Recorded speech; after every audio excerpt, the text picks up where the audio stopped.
you are the expert of the what, Yep. the why, and the how. Nice.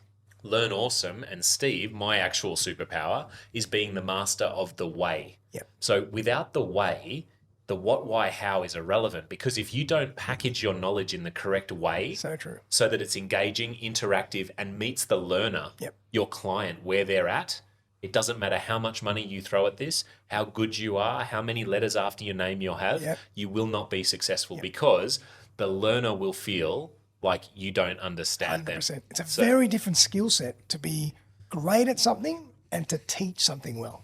Mate. Welcome to Playing with Perspective, the suspended animation podcast, where we hear real stories from real people and we tackle all sorts of fun topics in the areas of business, marketing, entrepreneurship, mindset, the arts, and, well, life itself. It's amazing what you will pick up. Thanks for joining us. Ladies and gentlemen, We're back. we are back. Hey, This place is cool, huh? I am about to pass out at how cool this is. Let's spend, so Darren and Steve in the raw, unedited, Yep. but we did take a break. And look, we just got a coffee. We just took a sneak peek on the ground floor of this facility. Where are we? We're at Central House in Central South House, Melbourne. Moray Street. 101 Moray Street, South Melbourne. South Melbourne. Which isn't far away from the city. I thought it was. It's like a 10-minute walk. I saw the invite come through. I'm like, fuck. Where's he taking me? Oh, trams, trains, buses. Ugh, no, not at all. No. Dude, this is epic. So we had a chat with Leah, and Leah was telling us a little bit about all the stuff that's included here. So if you're not familiar with co-working spaces, you've been living under a rock, and that's okay. No sympathy. It's like what we were saying before the break. Yeah. If you're not getting up to speed with the way that the world's going, Good point. Nice one. you're Nice going to segue. get left, get left behind, mate. Look, I could be a podcast guy Yeah, if I you're needed good. to, right? But I think that's such a great thing to think about. Is like this, the way that we work now. Now, Learn Awesome's doing a project. We're actually I haven't told anyone about this yet. Yeah. I'm actually building a van to create an office on wheels. It's called the Rolling Office Project. Wow. We'll talk about it later. But the way that we work as humans now has changed. The need to go into an office 5 days a week, ridiculous. And you would see this as a recruiter. How Absolutely. much of a big deal is location flexibility, geographic flexibility for candidates? Very important. Right? Very important. We've kind of settled on that 3-2-2-3 mix. That seems to be the way it is because there's still a Just explain that to the people. very What does that mean? 3-2-2-3 means 2 or 3 days from home, 2 or 3 days from the office. Okay. Because particularly when you're more of a junior person in the industry, Yes. you need to bounce ideas off people. Yes. You need to learn from your peers. Yes. You need to get, by osmosis, just be in. Yeah, there needs to be that community feel. Exactly. Yep. You can't just develop your career on your own in an igloo. No, that's fair. That's a really fair point. Yep. Where people would say, no, 100% work from home. No, I disagree too. I believe there still needs to be some connection. Agree. And even with my team, we have at Learn Awesome, we have a work from anywhere in the world policy. Oh, well, So that means that when I go overseas, I'm still working. I just work whenever I can. Yep. None of our stuff is due at 9:32 a.m. on Tuesday. It's always like a day or a week that there's a due date for a project. So I don't care when my team works, and they love it for the flexibility. But because of that, we still then start to bring in this weekly catch-ups, and we had one yesterday where it's bring your problems to the meeting. Nice. And we kick the can around. So it's like one of our teams like, I'm trying to build a quiz for this program and it's not working. How do I do it? And so then one of my other team members is like, have you tried this? And then I'm like, have you tried this? Have you tried this? This is this. Problem solving. And that's what you're sort of saying is if you isolate yourself too much, which is great in some respects, like to do focused work at home, no distractions, no travel, that's great. But sometimes you need that human interaction. So 3-2-2-3, is that what you said? 3-2-2-3 is the industry standard these days. Interesting. Yeah, really, really cool. Some clients will allow you to do 5 days from home, and some clients want you to do 5 days in the office. Now, do you see that as a detract? Like, do you see that if your clients, so you obviously, and you've taught me a lot about the recruitment industry. You obviously try and find the right talent to match for your jobs, but your clients are offering the jobs for you to go fill. Yes, correct. Do you have to do any sort of expectation realignment with clients when they want to get the best talent? Yep. I'd imagine most of your clients would want the best of the best of the best. Definitely. But the best of the best, they know that they're the best. That's right. And so they would also be like, well, no, I only work from the office 1 day a week. I don't want to work for a company that doesn't give me that flexibility. Are you finding that you're having those That's a discussions? really good point, because right now the job market is such that it's an employee's market. Yeah. It's turned. So a lot of companies and employees have to be very flexible compared to what they were before Yeah. if they want to attract the right talent. Interesting. Whereas in the old days, you said, this is the job, you don't like it, we've got another one. Yeah, right we've got behind you. 100 other people. So Yeah. it's basic economics, right? So Simple. Supply and demand. The demand of jobs is less than the supply of quality talent. And because the talent's quality, Yep. the power's stacked with the employee. Interesting. So And the more niche, I'd only imagine, because you work in a very niche area, the more niche it gets, the smaller the pool of talent gets, Yep. the more power the talent has. Power the talent has, and the more flexible the employee has to be. Unbelievable. But there's always a bit of a middle 100%. ground. There's got to be give and take. Got to be give and take. And a lot of candidates and employees have to be realistic, Yes. and they have to check their ego at the door. Oh my gosh. That's another thing. 100%. You know, everybody thinks they're worth $20,000, $30,000 more than they are, Mm-hmm. or they want a pay rise of $20,000, $30,000. You know, so, easy now. Definitely. I can understand 5 or Steady 10, but Wall back. easy. Wall there. One step at a time. But that's just the nature of the work it is, right? Interesting. And so then now, because of geographic flexibility, because of work from home, because of the post-COVID rub where everyone got put home to do stuff, depending on where in the world you were. But now this co-working world has popped up. And so we were just talking to Leah at the Central House, and they have a bunch of them, but there's a whole bunch of different, WeWork is the biggest one. And there's you could watch a whole bunch of stuff on WeWork and what they do. But basically someone's come along and gone, well, we've got all this office space. Why don't we carve out a few floors and charge a subscription to either rent an office, rent a desk, or you don't even need a desk. You can just come in and pull up a chair wherever these common areas exist, like Common House or the Central House. And this created this whole other way of working. And I've got to tell you, mate, this facility, unbelievable. I love it. And if I wanted to create this facility, it's out of my league, right? Oh my God. We just went into the kitchen. Coffee on tap, right? They've got beer and seltzer on tap for after hours fun. They've got a pool table. They've got some chill zones. There's a fucking basketball court here, dude. There's a digital driving range. Are you shitting me? Right? So brace yourself. And the meeting rooms, the tiered meeting rooms with automated whiteboards and God knows what. Podcast Studios. Unbelievable. Could you imagine? Just think about this. You're probably thinking, oh yeah, it's super expensive, Steve. Wait. It's not. It's staggering how affordable this is. Could you imagine the difference in perception that you rocking up on Zoom in your tracksuit pants or meeting at the local cafe because you're a tight ass versus you having access to this facility? They would come in, and I know how this because I've seen some. They'd go in and they go, oh, hi, I'm here to see Steve or Darren. Yep, no worries. We'll give them a call. They'll call you and they'll go, hey, Jimmy's here to catch up with you. Come out. Hey, Jimmy, great to see you, mate. Let's come into this meeting room. How much is your perception? The perception of your business and brand, it's just elevated. Huge. Dude, how much? How much? I just found out, like I asked Leah, and again, this may change. So obviously this is our opinion and this is just based on a quick chat we had. Leah was put on the spot. So she just gave me a round number. $500 a month. Ridiculous. Are you shitting me? All this. It's not just all this. It's not all this. It's more. It's not just this building. It's all of them. All of them. They have, a few here? Few 4 in Sydney. Who knows how many others they'll build? Fuck off. Pretty Are you crazy. kidding me? $500 a month. Do you know how much how much one of those, this room here would cost to rent this from Frank Facey or some other corporate thing in the city? We're 2 seconds from the city. You know how much it costs to soundproof things? Mate. Insane. You'd be like $2 or $3 grand a month minimum. Minimum. There you have it. There it is. Central House. Central House, we love you. I'll be back here. I don't know whether I'll join. I want to, but I'm also building my office down on the peninsula. I'll definitely check it out in Sydney. I reckon we'll check it out in Sydney. Hey, if you check it out in Sydney when I'm up there on the 21st, let's do it together. Let's go and check it out. Let's do it. We'll check it out in Sydney. Yeah, perfect. But hey, thanks for the hospitality, Central House. You guys are superstars. We can't wait to. Oh, mate, I'm excited.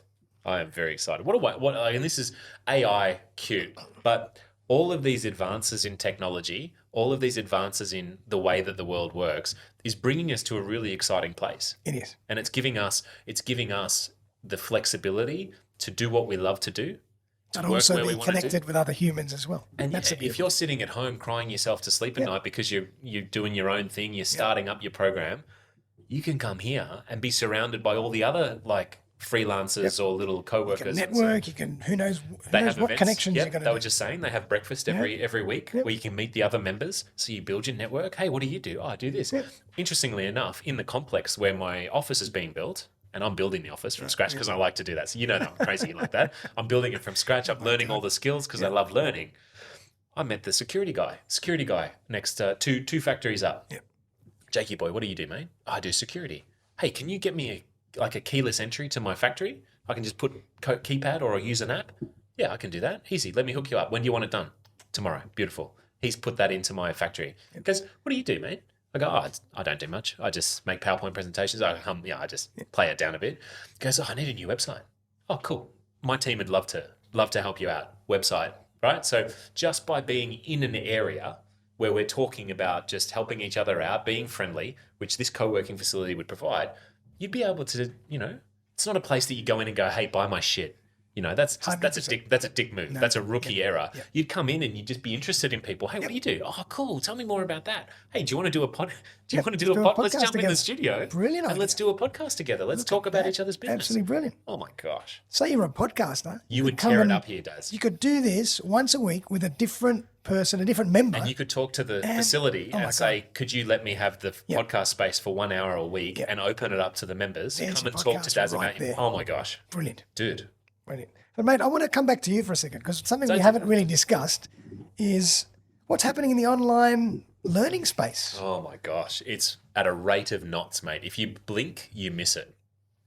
It's a scary place to be because if you don't know what you don't know and you step into it, you're just in a sea of overwhelm because what we were saying about like AI, imagine that, but with 300 different course platforms that you could choose, with a myriad of different ways that you could create your course, with all these experts and these like shadow influencers telling you all the things that they should do. Mate, we're facing into this daily where people are coming to us going, I've just blown my life savings on this coach, this course creation coach who promised me the world and gave me nothing.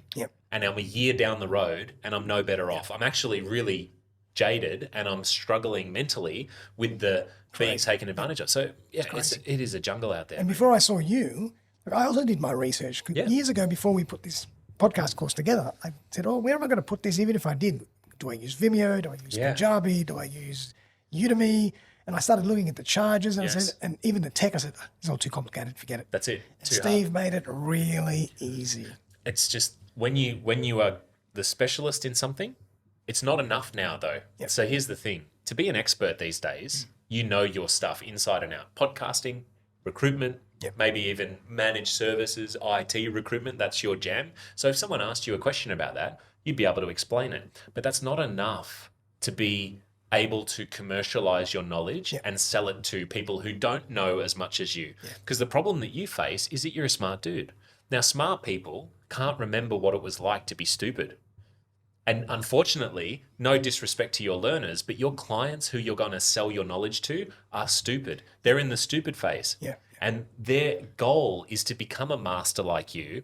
But if you don't spend the time and admit that, yes, you're an expert in your area, and this is what I like to say here, you are the expert of the what, the why, and the how. Nice. Learn Awesome and Steve, my actual superpower, is being the master of the way. So without the way, the what, why, how is irrelevant because if you don't package your knowledge in the correct way, so true, so that it's engaging, interactive, and meets the learner, your client, where they're at, it doesn't matter how much money you throw at this, how good you are, how many letters after your name you'll have, you will not be successful because the learner will feel like you don't understand 100%. them. It's a very different skill set to be great at something and to teach something well. Mate. Yeah, we've all had those teachers that were brilliant, but they couldn't communicate their knowledge. Correct. And they couldn't inspire you to want to go on the journey with it. That's big. And this is why usually when I explain what I do, people have a bit of trouble understanding. So when they come to me, and I've worked on it to try and refine it, because again, that's part of the expert journey. The expert journey is how can you break your knowledge down into the simplest format possibly? And for me, it's I help experts make money from their knowledge, right? Love that. And then the usual question after that is, but I'm a rocket scientist. You don't know how rocket science works. And I'm like, correct. Yes, I don't need and to. I don't need to Exactly. because you know the what, why, how, I know the way. The way that you would package rocket science knowledge is not necessarily what you think is as an expert. Because when you try and package your expertise, you're coming at it from being an expert, being a master of That's 10, right. 15, 20, 30 years of knowledge and mastery. Yep. You've got to actually unravel that and come back to someone like me That's right. who may not know anything about Because the there's topic. so many assumptions that you Correct. already have about 10 steps just to get to that piece. Whereas the beginner doesn't know anything. Absolutely. There was this cool meme or video that went around where the dad was teaching his son the importance of instructions. So he was like, son, write me down the instructions to make a peanut butter sandwich. And so the kid's like, grab a piece of bread, grab the knife and put peanut butter on the bread. Yep. So what the dad would do would follow the instructions literally. So he would grab a piece of bread and then he would put it over on this side of the table. Then he'd grab the knife and he'd take the peanut butter and tip it upside down and start cutting the peanut butter jar. And the kid's losing his mind. He's like, no, Dad, no, that's not right. That's not right. Now, you can look at this two ways. Number one, the person who wrote the instructions, they're freaking out because they're not following the instructions. But there's a key thing that's missing. Properly. There's a bias in the way that the instructions were written. Correct. It'd be the same as if you like when you teach IT. Like that's real simple. How to send an email in Outlook. Yeah. Now, for me, you could go click new email, type into the to box the email address, subject, hit the body, hit send. I'm good. But you're assuming that I know how to turn the fucking thing on. Yeah. So if you don't understand where your learners are coming from and what their level of stupid is, if you start at click new email, you watch and you'll see it. You'll see it when someone misses the mark. What the audience does straight away is they will disengage. They will literally, if you're live, you will watch them. They will sit back. Wow. If they've got a bit of a personality, they'll do this. They'll fold their arms Put and barriers they're up. They're out. Yep. You've lost them. Switched off. Because you've missed the mark. So what you have to do, and this is why having someone who's a non-subject matter expert, because we become your client. We become the ignorant third party. Being professionally ignorant is my skill. Yep. Yeah. We ask the questions to go, are you sure this is the start? And then I'll ask it another 5 times because they'll go, yes, that's the start. Are you sure?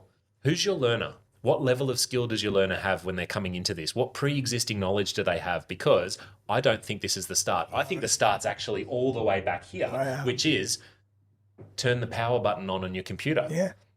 Enter your login details. Well, make sure you've got Outlook. charge, battery, and whatever else you do. 100%. Otherwise, what's the point? And people will probably think, Steve, everyone knows how to turn on a computer. Are you sure?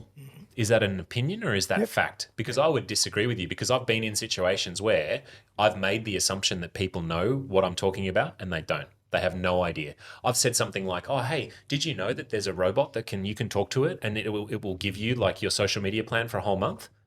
Really? What's it called? ChatGPT? What?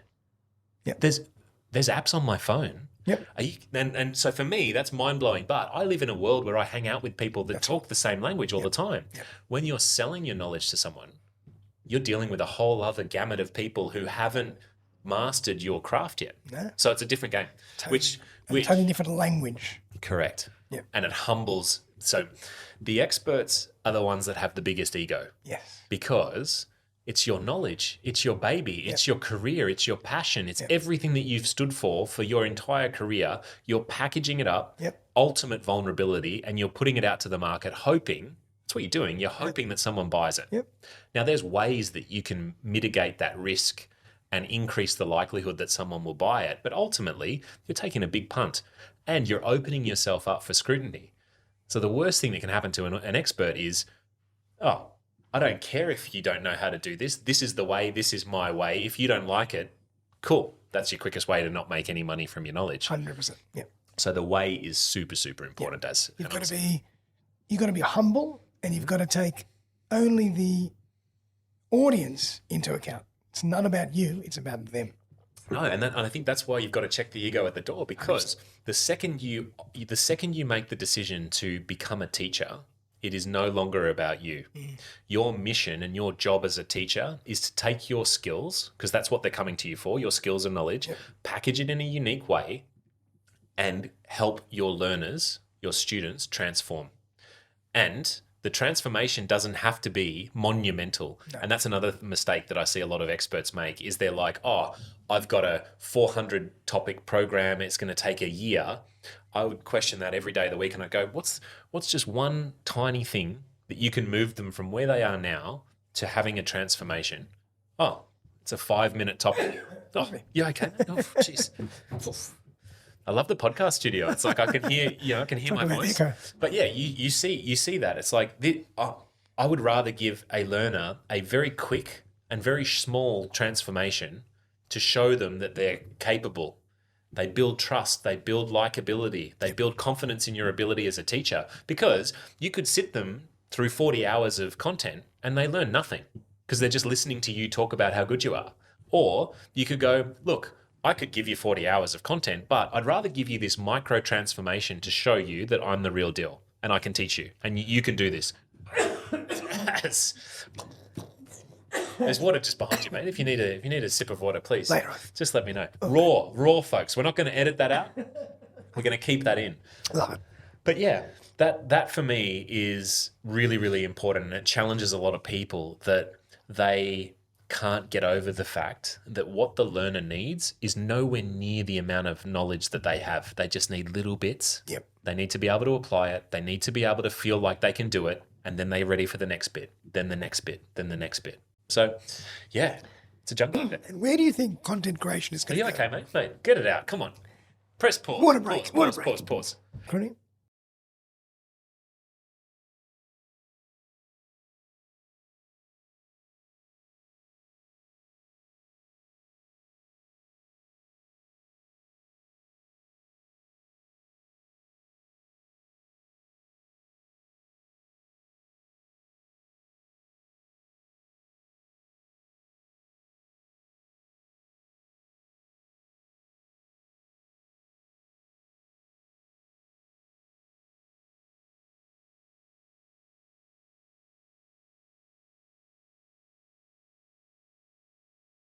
Recording now. And we're back, folks. Water. There it is.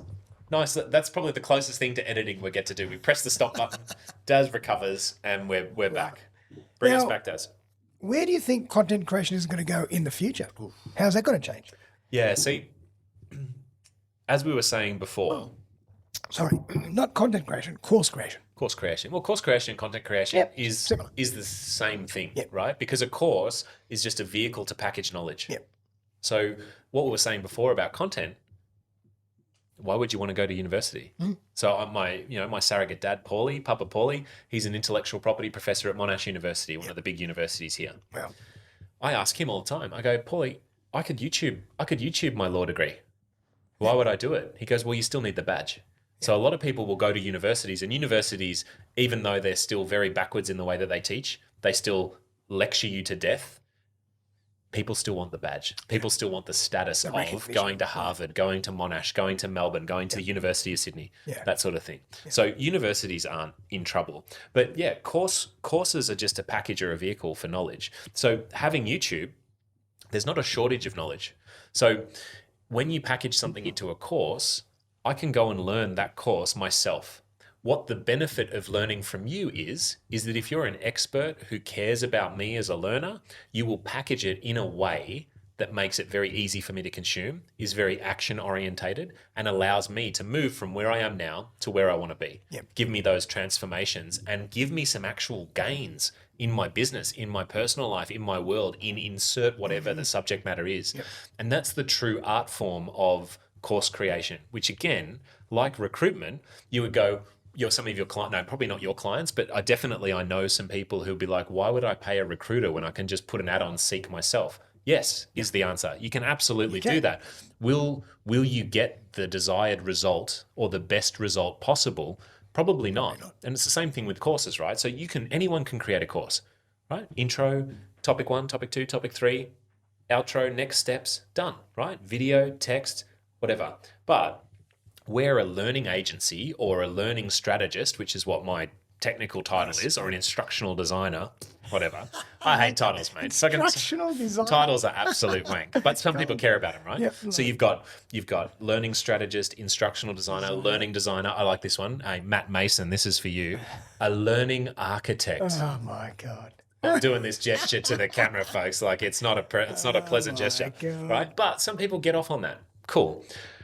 As Chief Learning Officer. Chief learning officer, chief oxygen thief. I love it. But engaging someone who is a expert in the way that content is structured for engagement, interactivity, and transformation, that is the benefit of us being involved in the process. Yep. And it does cost money, Sure. but the gain that you get is you get a much more effective course that's going to get results for your clients. And if it gets results for the clients, then they're more likely to refer it to their friends. They're more likely to buy the next one that you offer. And then over the course of a lifetime, their value with you is exceptional. So And the beautiful thing about it is the course is evergreen. It's there forever. correct.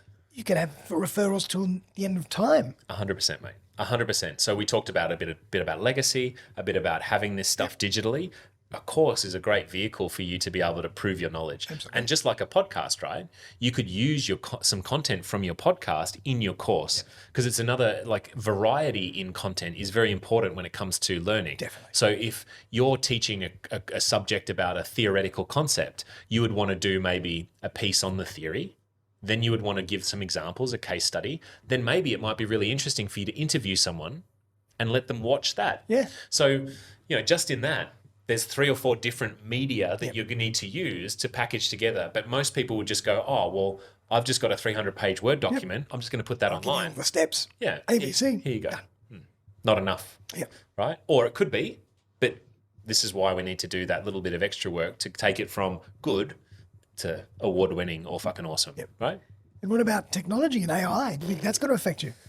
It does. Absolutely. It affects us every day because every course creation tool has an AI generator now. So it's like, generate your course outline here, generate your first module. Do you want us to build the quiz for you?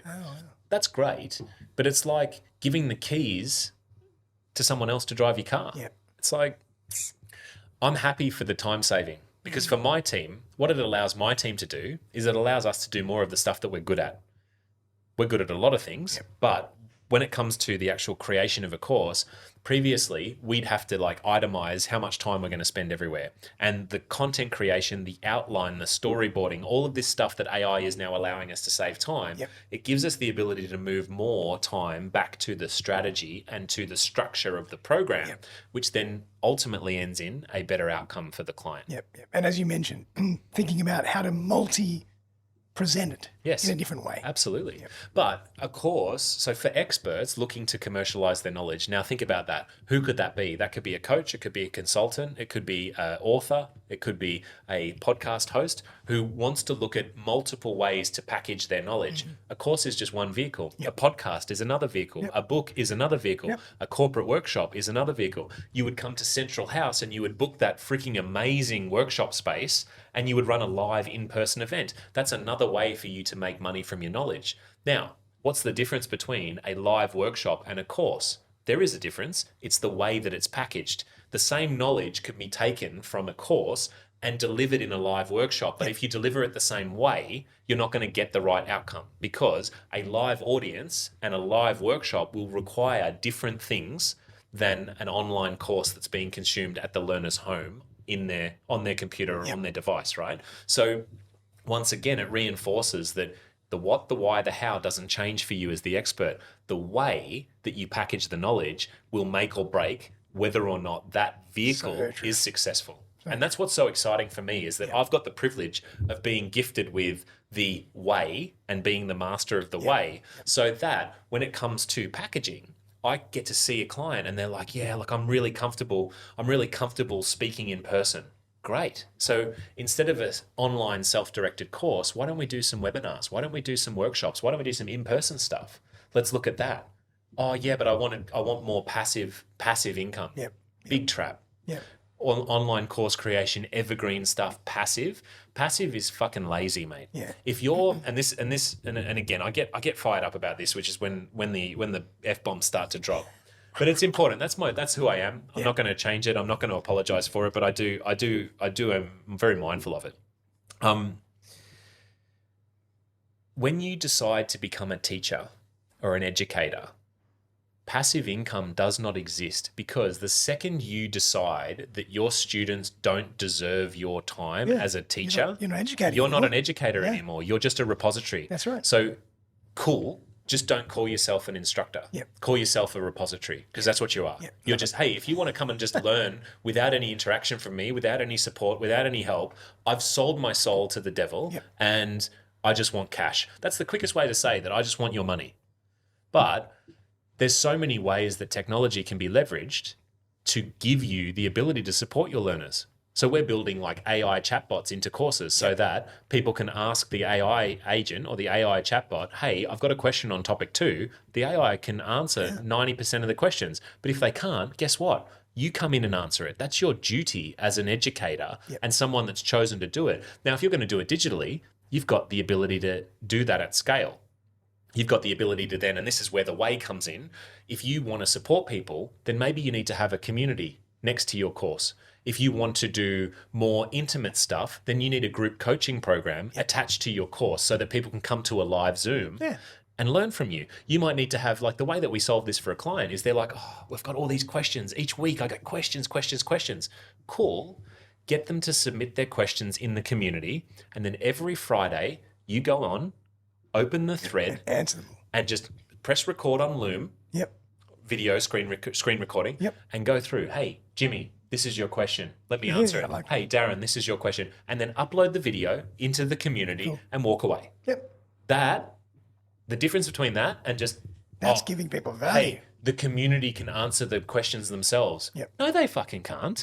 No. I'm paying you for your expertise. I want you to answer my question. Right? And technology allows you to do that in an efficient way. I love it. And even another point on that is, I don't look at a course or an online course as another source of passive income or as a source. I look at it as another option.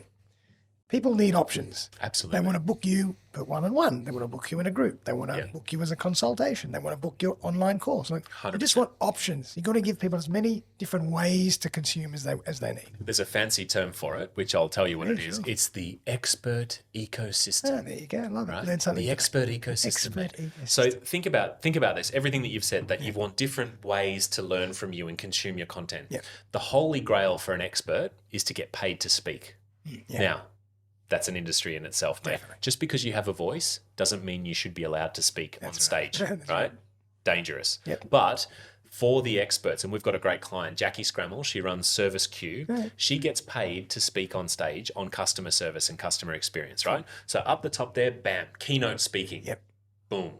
When she's up there, though, guess what? When she's finished on stage, she's done a really good job. So people come up to her, Jackie, how can I work with you? Exactly. And at the moment, she has 2 things. She's got 2 vehicles, her book and she's got her one-on-one consulting program. Right. She needs a course.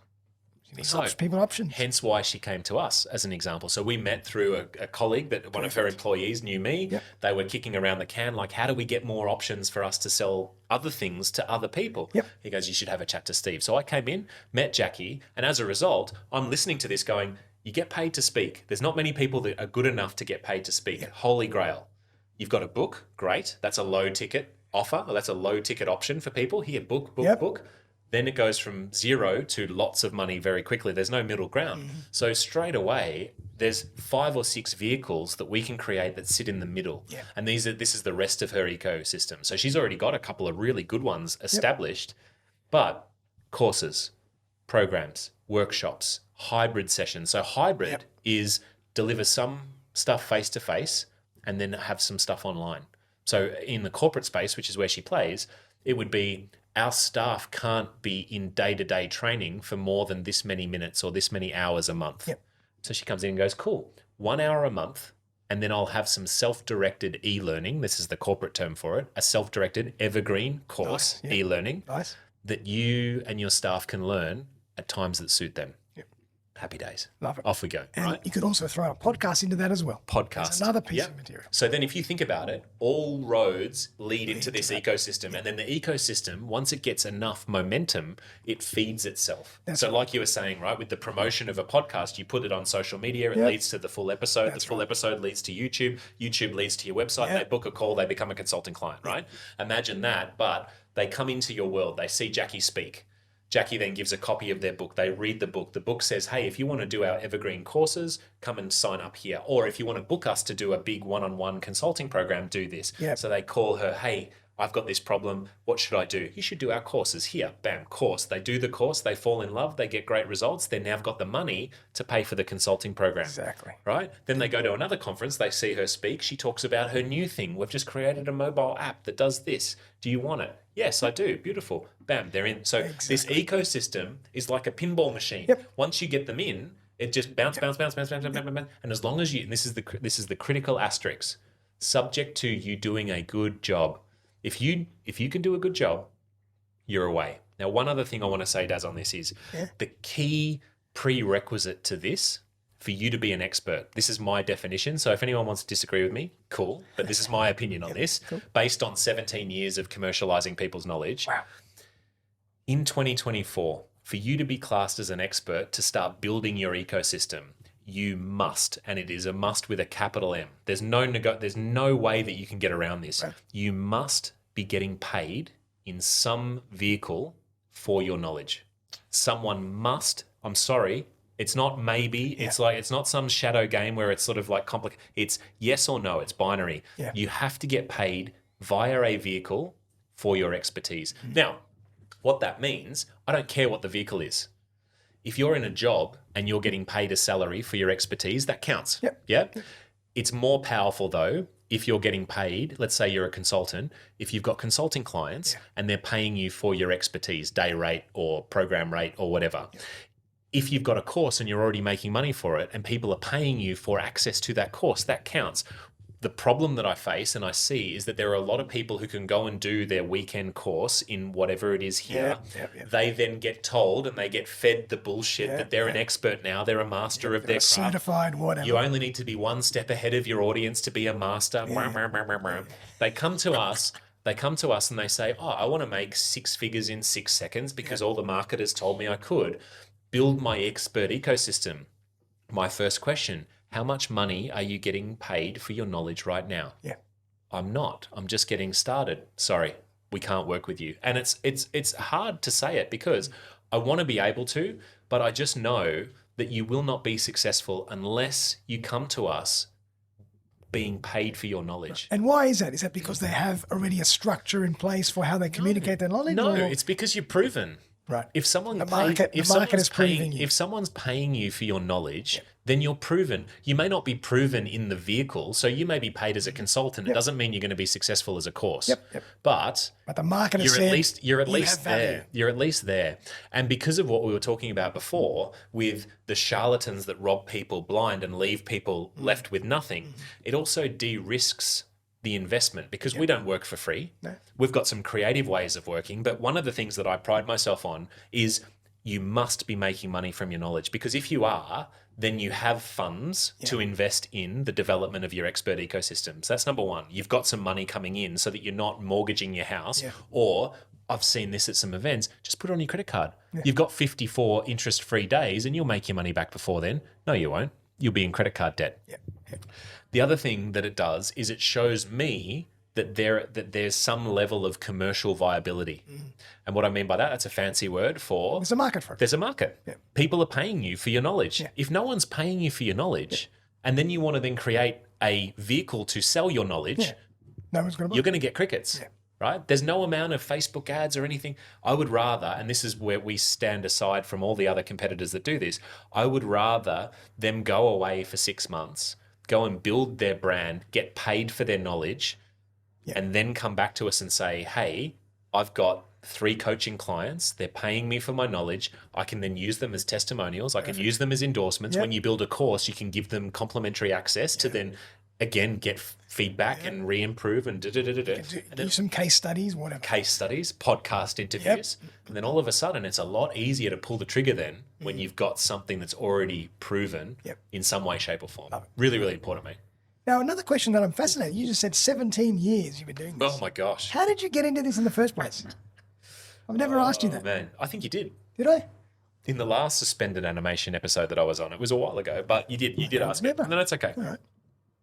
Yeah, because the world of learning, like commercializing knowledge and being a learning strategist or an instructional designer or a learning architect, it's not really something that you go into. Yeah. Like mostly it's like, oh, you want to be an engineer, you want to be a doctor, you want to be a lawyer, blah, blah, blah, blah. Yeah. So I was in college or university and I was sitting in my final year. The subject was organizational change What were you studying? and design, commerce and Commerce law. law. Commerce and law, yeah.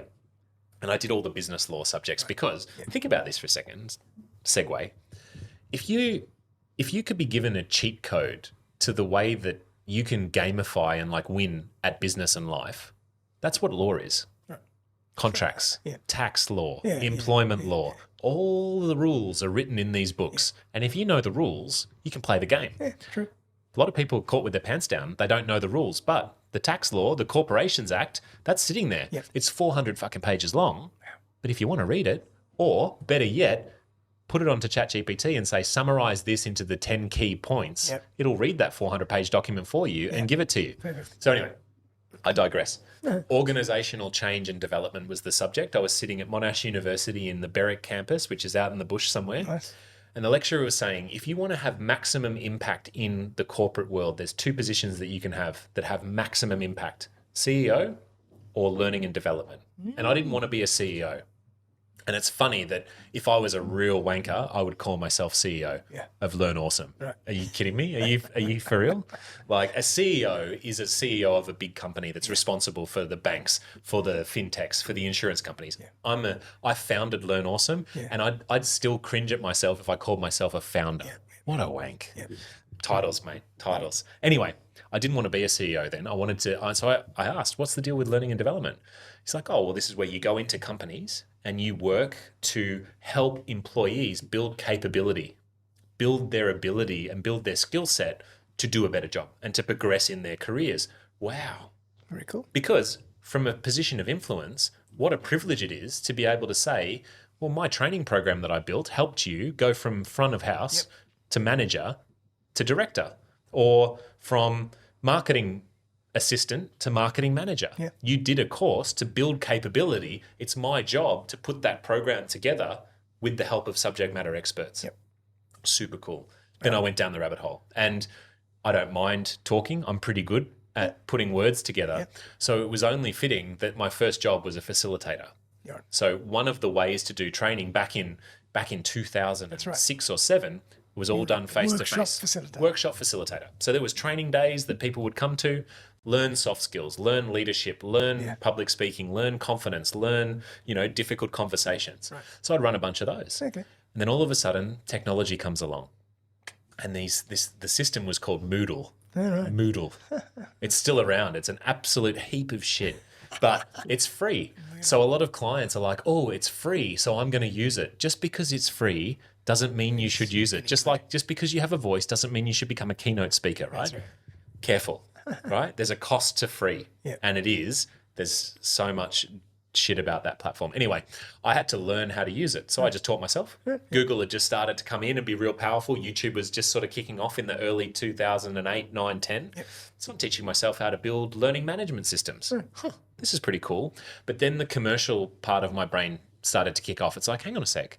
I was working for a fitness registered training organization. So they would train personal trainers. So you'd have to do like a 12-week course. And I'm looking at the business and I'm like, wow, the staff cost is eye-watering. Like you pay so much for your facilitators and trainers. This Moodle thing, I can shoot a video and I can put this course on here and the students can consume it without having to come into the facility. Now, fitness, there's a practical element. So when I said before about hybrid learning or that sort of process is bury the theory online and come in for the practical. So what I was able to do is I put a business model together over Christmas that basically halved their staff costs. And the boss said, that's not your job. Do your job. which was student support. Yeah. And I'm like, okay, I quit. Yeah. And then Learn Awesome was born, right? So I got into being able to do this for other people, other clients, other organizations. Because I think the realization for me there was twofold. Number one, there's a business to this. Like there's a way to improve business through efficiency using learning and education for staff training, but also for selling your knowledge. And two, I realized that I didn't need to be the subject matter expert. Now, in the fitness industry, I've been in the fitness industry and that's been a big part of my life. So I was a subject matter expert. I thought that I needed to be a subject matter expert in everything that I did until that moment. And that was the bit where I was able to then go out and go, well, you're the expert.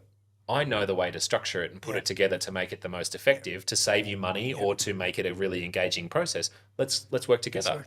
And then off we go. Fantastic. Isn't it cool? Absolutely. And in the corporate world, they call that onboarding training. That's all they do. Absolutely. Nobody does it face to face anymore. They just watch videos. But it's massive, right? So if you look at the ROI of poor onboarding for you as a recruiter, how many times would you see Disaster. candidates, the best candidate, the top guns of candidates, they come They in, don't last long enough because they haven't been trained properly. they rock up on day one, and the receptionist goes, "Who are you?" Yep. "Oh, I'm Jimmy. I'm starting here today." "Oh, I don't. Your boss is not. He's on annual leave for 2 weeks. Oh, I guess you could pull up a seat there." Absolutely. Game over. You lose. So the ROI, what's the cost? And this is a great example for you in your world. The cost of recruitment and hiring talent versus retaining them. Yep. It's so much cheaper to retain good talent. Absolutely. The way you retain them is you build their knowledge, you build their capability, and I see it on your job ads, like ongoing training, like clear career progression pathway. Yep. All of those things are important to candidates, which comes back to learning and development, which is why, rounding this piece out, when I heard the opportunity was there to help people progress their life and their career, Yep. what a privileged position that is to sit in. That's So fantastic. yeah, there was a cool way to do it. But going through the TEDx process also helped me identify why I also subconsciously fell into this world, because given legacy is so important to me, it's one of these things that I was robbed of as a child and robbed of later in life as well as an adult. Digitizing and capturing companies, experts, individuals' knowledge for whatever reason, training, capability development, or to commercialize and make money of, it's a form of legacy. It is.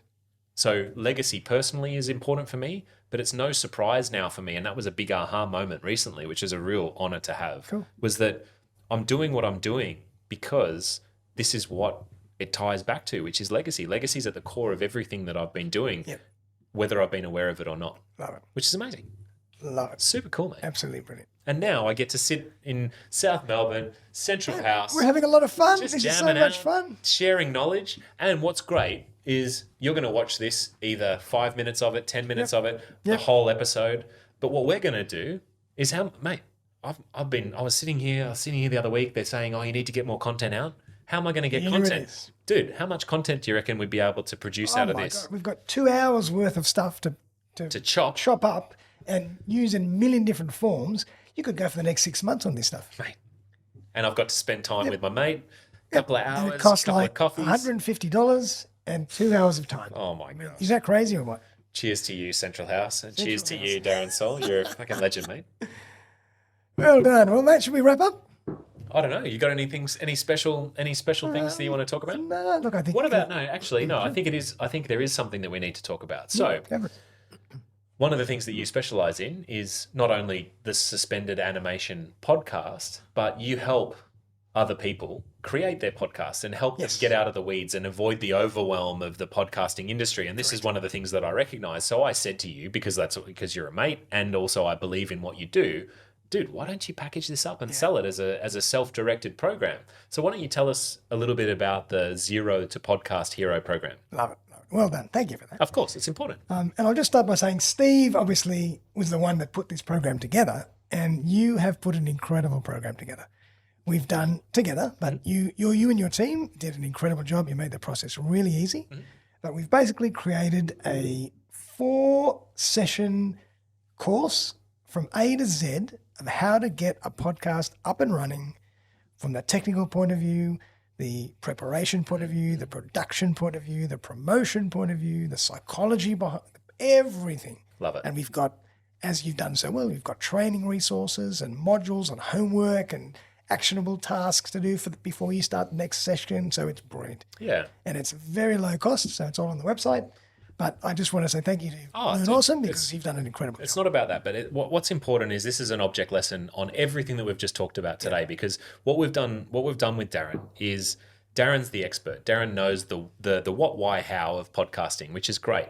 But then it was a case of what's the best way to package this. Now, in the podcasting world, there are programs that go for 12 weeks and have got hours and hours of content that's just overwhelming. Yeah. And so the likelihood of someone consuming all of that and then taking action is very limited. So part of our relationship is my job is to ask questions like, how would I apply this? How would I do this? What's the best way to teach me this? And then what are the steps I need to take to set up my tech? How do I know that I've set up my tech right? Then in terms of planning my episodes, how do I know that I've done that right? Have you got a template, Darren, that you can give us that we can then plan our script, our intro, our outro, our interview questions? Yep, great. Let's make that into a module. So that was cool. But then how did we launch? Like there was a way that we put it all together to capture the content too. We did that uniquely at the start too. We did. So we actually did a 4-part live course with real podcast learners. And we recorded that. So we've even got some of that footage in the course. Dude, and that's it. That's pretty cool. So again, a unique way to get people to capture and to get people to get started, launch the program live. Yep. So I'm running a 4-week program, 1 session a week for 4 weeks, or we did it for a fortnight. I think there was Christmas in there, so we had like a couple of weeks off. A couple of weeks off. But we launched it. We had people rock up at 10 a.m. Yep. We delivered the theory. I was a passenger. I was just sitting in the background doing some stuff. Some days I wasn't even there. You were just taking care of it. Recorded it on Zoom. And then we've got the basis of our program. Because from that video, we can transcribe it. We can pull out the activities. We can pull out the things that worked. And then turn that into the actual application of the course. Absolutely. So a really cool way. And so for people out there, if you've got live workshops that you've recorded, that's a really great place to start to transform them into Absolutely. And just another almost piggybacks of everything we're saying is we're leveraging. I love the word leverage. I love the concept of leverage. Don't have to recreate the wheel with everything you do. Think about how can I leverage what I've already done? Yes. And this is a perfect way to do it. 100%. We didn't have to set up a mock-up course. We actually did a course. Yeah. And we recorded it. But at the same time, even if you presented the live course to no one, like it's just another opportunity to bring people in. And I think with the participants of that course, we were able to say to them, hey, we're putting together a 0 to podcast hero in 4 steps, right? Or 4 weeks. We said 4 weeks, but it's basically 4 steps. As long as it takes. as you need. Yep. So you can do it in 4 hours, 4 days, 4 weeks, 4 months, 4 years, right? 4 steps. What we said to them is we're thinking of doing this. We're putting together this online program, but in order to get the online program content, we need to run this live. Do you want to come along and be our guinea pigs or our beta testers? That's the industry term. Be a beta tester for this program. Some people said yes. Sure. Dino Pacella, we're talking to you. Dino said yes, and then he's like, "Oh, boys, I'm really busy. I can't do it, or it's too expensive. I can't. I've got time." And then Dino's since gone and released a podcast, but he's paying some dude like $1 million a month to edit it, do it. He's too lazy. So Dino, lift your game, mate. You had your chance. But yeah, because of that, they've then come in and gone, "Yeah, cool. I've got an opportunity to learn something new. I've got an opportunity to do something that's been on my to-do list for a while. I'm getting a cost saving because it's a beta test and it's a warm up for us. And then we're getting the benefit of a live audience, live feedback, live reviews, case studies, feedback. And then we've got that recording to then repurpose and leverage in a different medium. Now, the key thing there is there's still an asterisk, which is a live workshop into a course is not like for like. You can't just put the recording up and then piss off. What we did is we've then gone, okay, where's the template? How do I use the template? What's the action steps here? What's the little summary of this? So by enhancing the live to make it suitable for digital, we've created something pretty cool. Is it perfect? No, nothing's perfect these days. And what's great is that we've started.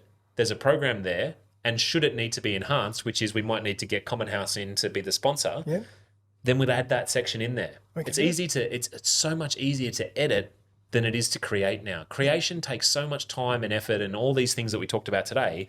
This is something that AI allows us to do. Yeah. Instead of having to create from scratch, we can edit from another starting point that's not zero. I think that's brilliant. Which is really, really cool. And for you, you've got this now as part of your offering, which enhances the gap in the middle.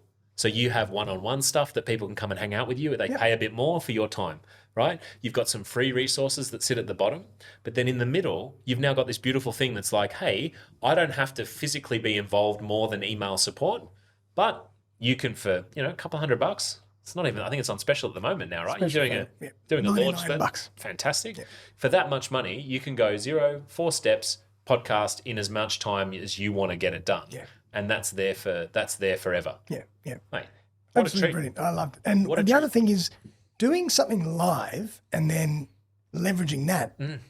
For me, it's about the energy. Yes. If I had to go into a room on my own and just record it, it'd be down here. But doing it in front of an audience, it just lifts the energy for everybody. Yeah, I think that's something magical about Beautiful. I'd encourage anyone that's thinking about getting into an online course, see how you can think about who could you offer to live to then use that as your stepping stone to provide the content. Because like you said, it is a very different environment, different energy. And that energy, it doesn't go the same way. So if you recorded your live course and then played it on a live Zoom, would it be as powerful as if you were there live doing the energy? I would argue maybe. I've done it before. You can definitely have some benefits of that, but the live delivery has energy that when you package that into a digital format, that energy carries through. Definitely. You've just got to edit it differently. Because if you just chuck it in there with we're going to have a 20-minute break and there's a 20-minute break, that's miserable for an online course. You've got to cut that. You've got to remove that. You've got to just chunk it up. But that's post-production. I think that was a lot of fun. It was heaps of fun, mate. That was really so. Again, thank you to you and your team. And thank you to you for being an expert and being in a position to capture it. What a legend, mate. Well done. That's it. Should we guys, I think finish? let's Should we wrap it finish up. up? We're going to go play some golf. Yeah, let's play have some pool. fun. Let's go utilize all the services at Central House. Thank you, the Central House in Moray Street. And everybody, if you've come this far, thank you. You made it. You made it. And we'll see you next time. Thanks again for joining me for another episode of Playing with Perspective, the Suspended Animation Podcast. If you would like to join me as a guest on the show, I would be delighted to collaborate. Feel free to buzz me on 0414 659 800 or email me on darren@suspendedanimation.com.au. I'm always on the lookout for great guests who can share their stories and expertise with my community. Also, if you have been thinking about putting your own podcast together and not sure where to begin, look no further. I run a really simple 3-part podcasting course, one-on-one with me, where I walk you through the entire podcasting journey. You will end up with a fantastic new podcast to start sharing right away. Feel free to get in touch to discuss further. But for now, though, have a fantastic day, and I'll see you next time.